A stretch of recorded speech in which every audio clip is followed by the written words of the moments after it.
Welcome to the Welsh Yogi podcast.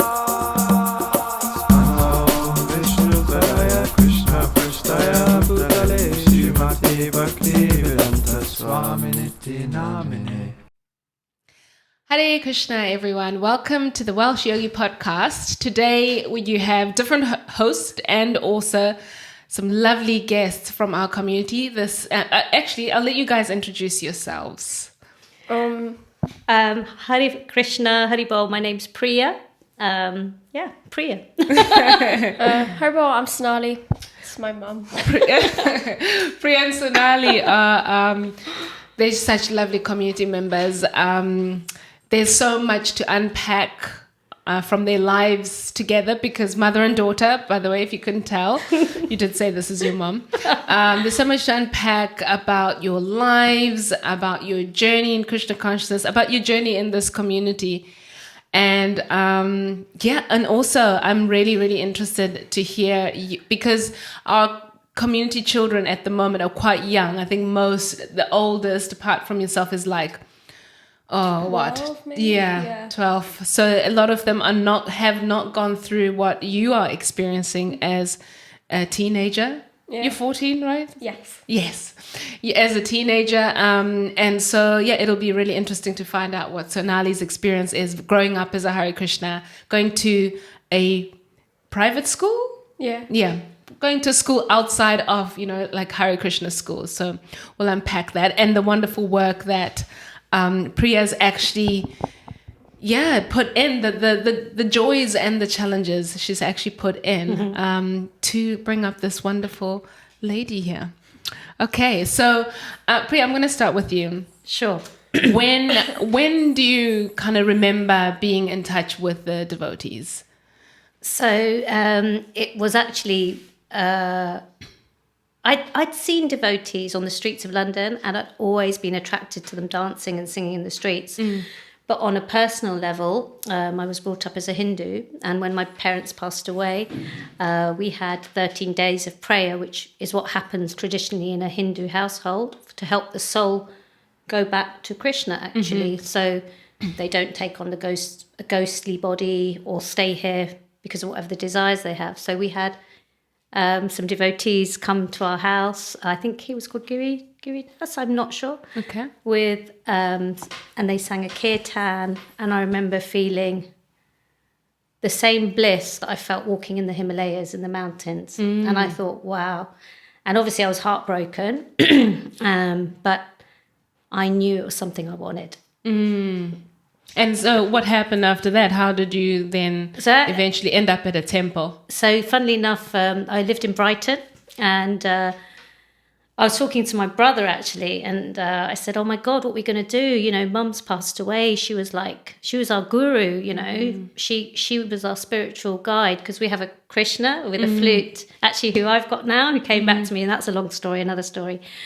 But so he said, you got to take responsibility for your own spiritual life. And I was like, what? It sounded mind-blowing. And I was like, actually, yeah, if you want something, you fight for it, right? So actually we looked up and we found a little community of Hare Krishnas in Brighton. So had your mum already instilled some of that? Yeah, so I used to pray with her as a child, and I used to do the deity worship.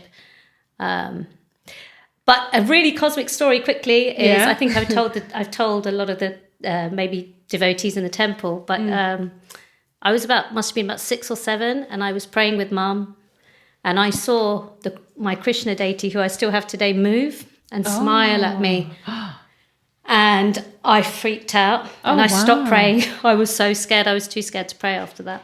So yeah. And my mum was like, "Oh, very good. You have been blessed." And I was like, "Oh my God!" But and I was So I stopped praying after that. And wow! It really shocked you. I was petrified. Yeah, I was really scared. So yeah.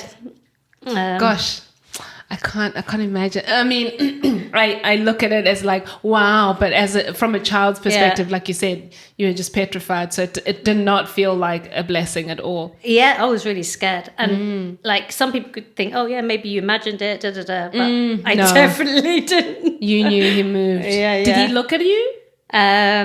it was like he was like, oh, like this. And his head is sort of like this. Yeah. But he was kind of like, I don't know. I could have, wow. I might have been, who knows. But but yeah, so that was when I first, and then actually, going back to devotees. So that's how I met them. And they say you come to Krishna through suffering, knowledge. There's 3 ways. And seeking knowledge. You're materially exhausted. I don't remember the other 2. And sadness, or I can't remember. Yeah, there's Grief or something. Sorry? Grief or something. Grief, yeah. So I came through suffering. Yeah, I was heartbroken, and I was very blessed actually. So yeah, yeah. And so you were in Brighton, and then you met, and then you started going to a temple there in Brighton. So it's a Nama hut. We call it a Nama hut, which is basically a group of people, community who following the path, and they were coming together. We were chanting, and my dearest Dina Prabhu and Janava Mata, who opened their house to us. All glories to you, and I'm still friends with them. They're living in France currently, so and they used to open their house up to us all, and then we used to chant and dance and sing and have beautiful discussions. And Sonali was a baby, and so they would engage her and play with her, and we'd have lovely times together in Brighton. Sounds very like a small family, small community, so everybody knew each other. Yeah, because it was someone's home, right? Yeah, and then they actually moved on because there was various things happening. The big community got bigger, and now there's a lovely community in Brighton. I think they use a hall, and we were all in a hall together. We used to cook together and lead the sanghas ourselves. Actually, we were like a self. And I would cook, and I'd have baby girl, and I would have take the prasad. We did everything. It was quite incredible, and they're still doing it. They're still there. So so. Amazing. And so we jump to Sonali's appearance on the scene. How far back do you remember, like your mum taking you to this community? Do you remember much of like? I remember always being like surrounded by devotees, but I mean, I don't remember being in the house so much, but like I see pictures and things, and so and I remember like people. So yeah. And what did you, when you kind of got to an age where you had more awareness that my mom is a Hare Krishna, and we sort of live life a little differently to excuse me, what other children and other families live like.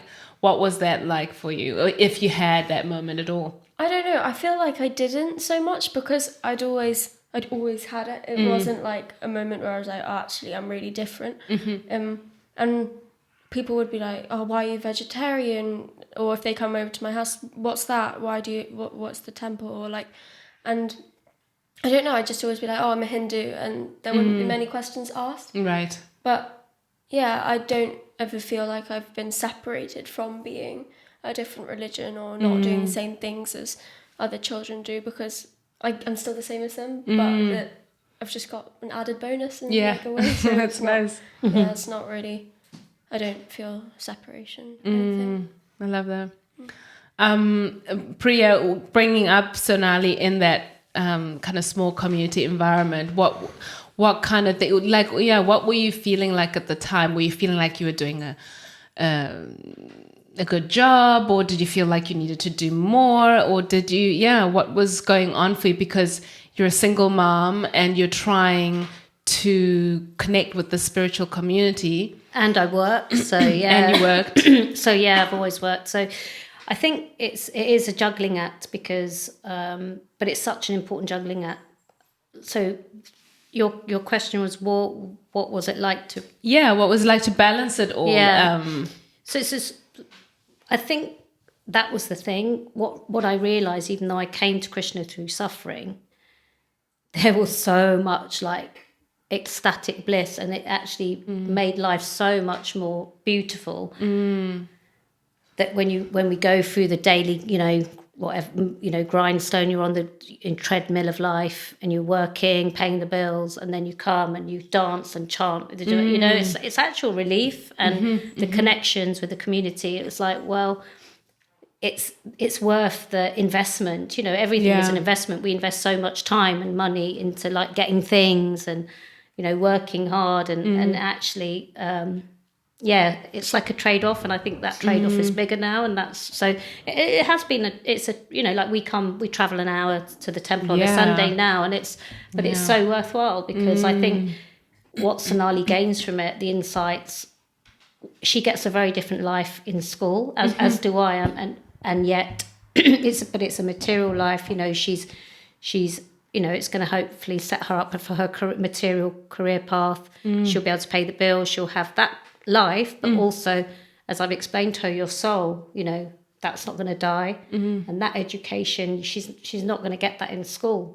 So somewhere, through devotees and through everyone else, she's experienced it firsthand for herself. That's why I was determined to give her that, and I brought her up vegetarian. That was non-negotiable, right? And I was very lucky, because her father is a devotee, but obviously he left when she was very young, but so I was able to bring her up vegetarian. And Sona she once actually do you remember when you said you don't remember, but you were asking about eating meat, and then but then you didn't want to. You were like, she wanted to go to McDonald's, right? Because everyone else was doing it, and she wanted to know, and they were singing this song about McDonald's, right. and then we said all right, and then she didn't want to try, her heart was like, no, I don't want to eat that. What was that? Can you tell us a bit more? So you wanted to go to McDonald's or something, or you wanted to try it? I think there was just like a song going around or something, and everyone had started talking about McDonald's. I don't know, I think they'd all now come to the age or whatever, and they're like, oh yeah, it's so nice. She was only 6 or 7. Oh wow. Yeah. And I kind of I was like, oh yeah, Mum, why can't I go to McDonald's? Can I try? And I think but I explained it. Well, a beef burger it's a cow, but it's made to look like a patty or whatever. Yeah, it's round, but it's actually a dead animal. So she was like, I don't want to eat a dead animal, so because she's, she and understood that. I remember always being like, people, and like, okay, don't eat me, or they'd be like, do you want a sweet? No, got gelatin. But I don't think I ever understood what it was. And right. Then my mum's like, it's actually a dead animal. It's what you just see walking around in the fields and things. And I was like, but it's not. It's on my burger. Yeah. And then it's like, no, but they just make it look like that. And I was like, oh, that's not very nice. Nah, I don't want to do that. No. And I feel now I still, people are like, even my friends now, they're not bothered by it, but they're just like, I don't know how you do that. Do you not want to try a bit? Right. And then I'm like, not really.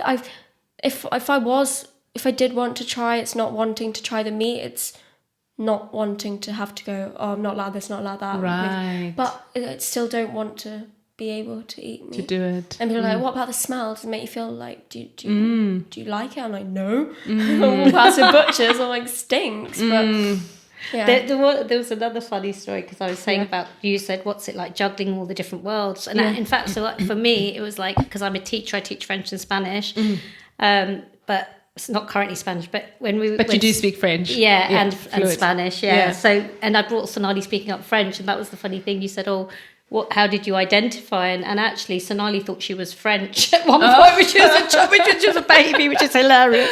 And then, this little Krishna consciousness. So often I joke with people when I'm on the streets, or we get talking about stuff that, life is a mishmash of stuff, and we're all just bumbling our way along, trying to be happy, aren't we? Yeah. Happiness is the key. So, but also in primary school, do you remember we did? We took in a tray. And because they were doing Hinduism, so her primary school teacher was really excited, because they said, "Oh yeah, Priya," and I said, "Oh, we could show you how we offer food and how we offer incense to our deities." So we took a deity in, and in year 5 and 6, but you've forgotten. So I did a little presentation, and I took the incense in, and I took a ghee lamp, and I explained what they represented, and giving back the elements to the earth and to Krishna, and we showed Radha Krishna there. So that was nice as well. So. I think, I don't know if that really answers the question you asked me, but me, random. No, it's good. Random. It's wonderful to hear all these stories from the mother's perspective, and then from the person who they're all about, and how much you can remember, because these are all impressions, aren't they? They're like little steps that you remember, points in your very young life that you remember, either facing the opposite energy of the world out there, like there's different values out there, or lack off values, and then also sharing your own values with others in school. Actually, we've got another one. Tell Sham about the parents' evening, the recent one with your philosophy teacher, which is funny. Oh, well, No names.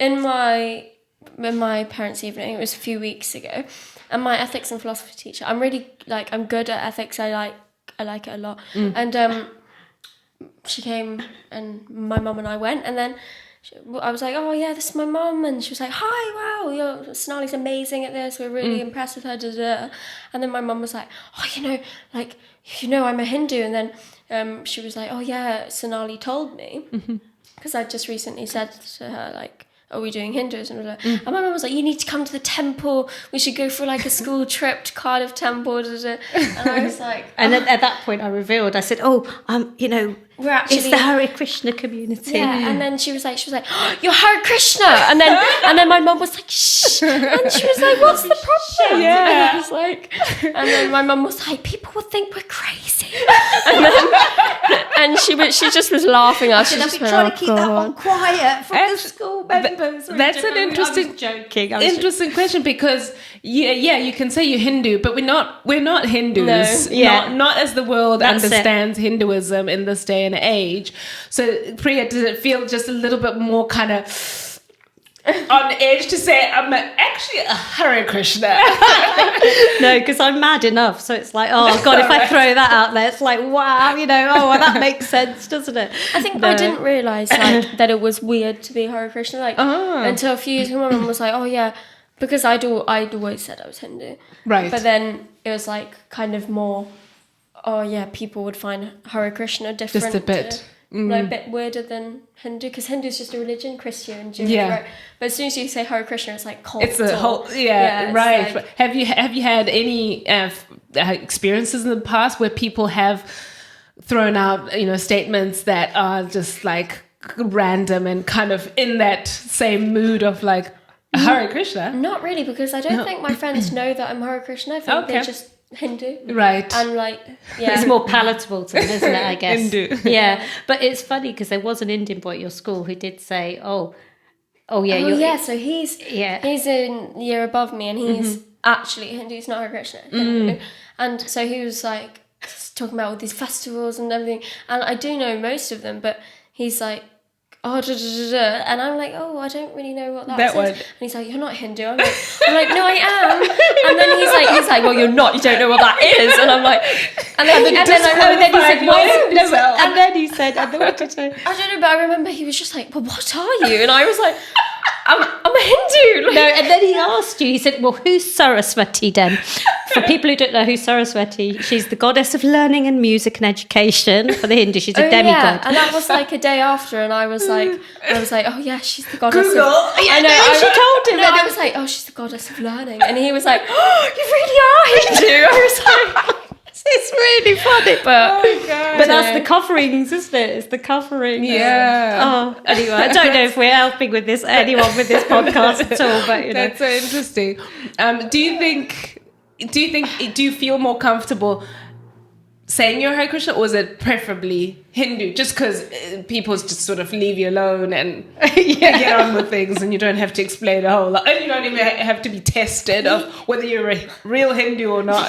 Yeah, I feel like with Hindu, it's just like, I'm Hindu, then they're like, what do you do? I'm like, I go to the temple, I'm vegetarian. But if it's Hare Krishna, they're like, what's that? Like, I don't think, because you're not really taught about Hare Krishna, but you're taught Jewish, Hinduism, Christianity. It's like the big religion. So most people recognize the big five of the world. Yeah. So then they'll recognize that name, be like, got it. Although your philosophy teacher did know Hare Krishna. And I was like, oh, yeah. I said, we can bring you to the temple. And then she said it so loudly. She was like, oh my God, you're Hare Krishna. And then my mum was like, please. I think a lot of people, you'd be surprised, a lot of people remember, at least from my experience on like trying to distribute books on the street, a lot of people remember Hare Krishnas as being like, oh yeah, the good food people. Yeah. I've had their food when they were down in such and such a place. I used to go to when I was in high school, or when I was in college, I'd get their food during lunch. A lot of people associate, Hare Krishnas with like good food. So many people where we used to live, like my mum we had a really like big house and big garden. My mum, you'd like host parties, well, not parties, but just big get-togethers, big curry and everything. And everyone was like, "God, yeah, she's so good at cooking." So I just offer the food and, you know, just have lots of people over because it's such a nice way to share, isn't it? And I think that's part of our, you know, like community spirit as well, isn't it? Food for life. You just food. We were talking earlier, Priya, about like being a single mum within. I guess there's some stereotyping of you know, people that are in a religious organization, and we were talking about kind of the realities of really living in this world and maintaining your spiritual life. Yes, you know, you're a single mom, you've got a job, you guys live a fair distance away, and you were saying that really this being part of this kind of community has been like a lifeline for you. If you could speak a bit more about that. Yeah, I mean, my ego obviously would, for many years when I was suffering at the beginning of the breakup and Sona was small, it was really hard, and I would often be in my head and worried about what everyone else was thinking, you know, this woman with the often people can be quite prejudiced, and everyone, you know, and even in the scriptures, you know, sometimes if you read things literally, you could take them at face value and think, well, oh, such and such. But the truth is, we are a community that is in the modern day, we're in the 21st century, and our dearest guru and founder of the movement, Srila Prabhupada, I think he'd be very proud of us all and for taking care of each other. And, you know, a mother is sacred, you know, women are sacred. And without women, you know, you do not have a population in the world. And so as someone who's been in the community, we've just been welcomed with open arms. And, you know, everyone, other families, monks, Vraj and Dunda, who set up the Krishna Club, and now which you're having now taken on with their kids, you know, Sona was the first child in Cardiff, you know, she was the first, and I was on my own with her. Yeah. And I came, and it was a bit of a shock because there were no other children. So I used to try and have to keep her quiet, but she was very good, and everyone was very kind to us. And then slowly we've got the Krishna Club going, and we've got, you know, facilities for children. But I think we really are. And there's monks, and we're all included. So for me, it's been people to talk to. It's Sona learning how to live a wholesome, beautiful, happy life, and giving her an alternative, you know. So I couldn't ask for more. Absolutely not. Amazing. And Sonali, like having been, you know, grown up in all of this process, because this new temple, by the way, T. Krishna, you and your mum used to come when it was the old building, we'll call it. Well, just and then it shut before COVID. So we came here there for like not even a year, and then so I think 2019, maybe 2018. I always think I've been here for longer, Much but longer. I haven't. It was only less than a year. And we didn't come much because I was too scared to do the drive. So someone else was helping us and introduced us to the devotees because it was quite fun. We lived very remote. We lived in the, you know, in the Welsh valleys. I was going to ask Sonali, with, you know, you're 14 and you've seen the community change. You're going through your own changes in life. You're in high school. You're going to be moving on to college, or, you know, different areas. Yeah, she doesn't recite shlokas anymore from the Bhagavad Gita. She used to know all the Sanskrit texts, but I'm sure a lot of them, you know, they still sound very familiar to you. But I was thinking, you know, you're going through your own just mental, spiritual changes in your life. Like, where do you see yourself? Both what you're going to be doing spiritually and where you're going to be kind of directing your life. I know that's a big question, but in general, what do you want for yourself as you're growing? I don't know. I feel like obviously I've always wanted to have like a family and a job, and like that's been the main kind of what everyone wants, right? And when I was younger, it's obviously you want a family, you want a nice husband and kids, but I think I still want that, but I never thought, oh, what about initiation? What about like where will my spiritual life go? And my mum, you've always said to me, like, you need to keep that up and minimum stay vegetarian, like if you really like stop or anything. But I don't know, I feel like I do want to get initiated, but then I'm like, will I actually, you know? When the time. Let me throw another bomb at you, son. What if you don't meet someone who's Hare Krishna? What if you meet someone and you fall in love with someone, because you might? How would you negotiate that? Big questions. Oh no, I'm joking. But it's, you know, I think I'd stay. I wouldn't.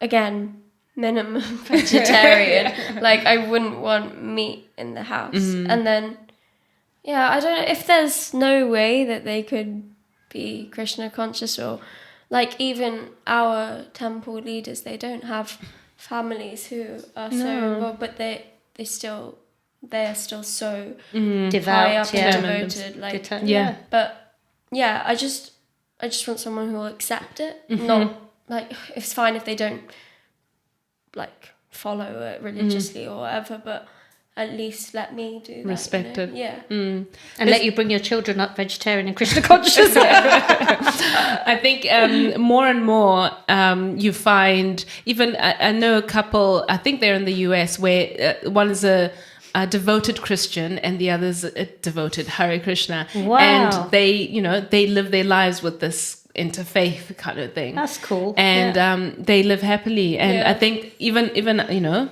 not to give out too much information about our community members, but we have community members who have become taken on to the life of Bhakti Yoga at a later stage in their life, where they already had families that they themselves did not take up the process of Krishna consciousness. But, one person within that family does, and they continue with it. So I think it's definitely not uncommon to blend faiths, or to be a devotee amongst family members that they themselves don't want to take up the same path. And I think I've always thought of Sonali as being like, oh my God, she's so smart. Aww. She's so mature for her age, Well, I've always thought that, and I always see you guys as like almost like sisters sometimes, because you get into a bit of a sisterly love, a bit of a sisterly chit chat, and sometimes I forget that you're actually mother and daughter, and obviously you're growing up, so you're having your own voice as well. I think what I want to wrap up with, because I think my daughter may start crying. I know. What I want to wrap up with is maybe to ask you both what has touched you the most in your relationship with Krishna, in your relationship as somebody who's trying to devote their lives to Krishna consciousness. What have been the most like endearing times for you? I think like always having somewhere to kind of call home, like a place you can go where everyone's the same and everyone understands what you like. You can, it's just more of a community than I can have with. Like sometimes I feel more connected with people who like are Krishna conscious, even if we're not talking about Krishna. It's still like they get where I'm coming from. If I'm like, I don't know, about death, or we go after that, or this, it's always being able to have that sense of community and a relationship with everyone in the temple, but then also knowing that it's like someone above us, like Krishna will always be there for you if things go wrong, and like whatever happens, it is for a good reason. Like he's not gonna hurt you in a way that won't like benefit in a way. But you hit the nail on the head, Sona. You said home. It's like coming home. Yeah, that's the most endearing thing, because you just, I came in on Friday and I made garlands for the deities, and I was just like, it's that love, that feeling of just your heart swelling with just gratitude. I think I never felt gratitude properly, you know, and even to my own parents. And it's, you know, shameful to really think. And I was like, wow. So just being with people who are just serving other people all the time and watching, because, you know, we talk about service all the time, but actually like, and then, you know, stuff happens, man. Stuff happens. You know, we're all got stuff going on. People, you know, it's a community, but we're always all just got to, we always come, you know, serve. And that's the thing. And that, all those things, forgiveness, love, you know, it's, that's what's endearing to me. And I just, I'm so grateful for gratitude. I'm learning gratitude and through the scriptures. I'm learning that, and forgiveness. It's beautiful. Amazing. And it's, We have fun together. we have fun and we sing and dance. We have fun in our every Krishna Sunday. club. We just so everyone's aware, we have like different outings, and I think I can say one of our favorite ones is the one to Radhadesh, where we go to Radhadesh and we spend. Radhadesh is a beautiful temple in Belgium, chateau En Belgique. in Belgium, and just a gorgeous Hare Krishna center in Belgium, in the countryside of Belgium. Oh, so And it's and they have a kids camp there that will you be attending this year? Yeah, I think Okay. so. Okay. And we love going there because it's such a sweet, it's what we have in Wales, they have there, just in a different setting. And I think it's it's just awesome to go there. The family, all families from around the UK come together, and we have this kids camp. I want to ask, is there anything that each of you feel like you wanted to say during our chit chat that you thought, I'd like people to know this, either about being a devotee or about my journey, anything at all that you feel like, I don't want to walk out of this room without just kind of leaving that with the people? Anything at all you want to share?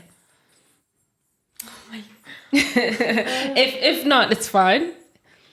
Anything that you want to share about, I don't know, about the community, or about maybe there's somebody out there that's watching you and thinking, oh, maybe I'd like to visit the Hare Krishna Center. Then you should. Then you absolutely should, because it will change your life. So, And Yeah, I don't. You don't have anything? I don't think so. Don't think so. just thank you. Okay. Well, Krishna, Priya and Sonali, thank you it for has your been time. an absolute pleasure to chat with you both. I think it's really made my day. It's helped me get to know some details to your life that I actually I didn't know. So Aw. thank you very much. Thank you, Sham. Thank you, Hare Sham. Krishna.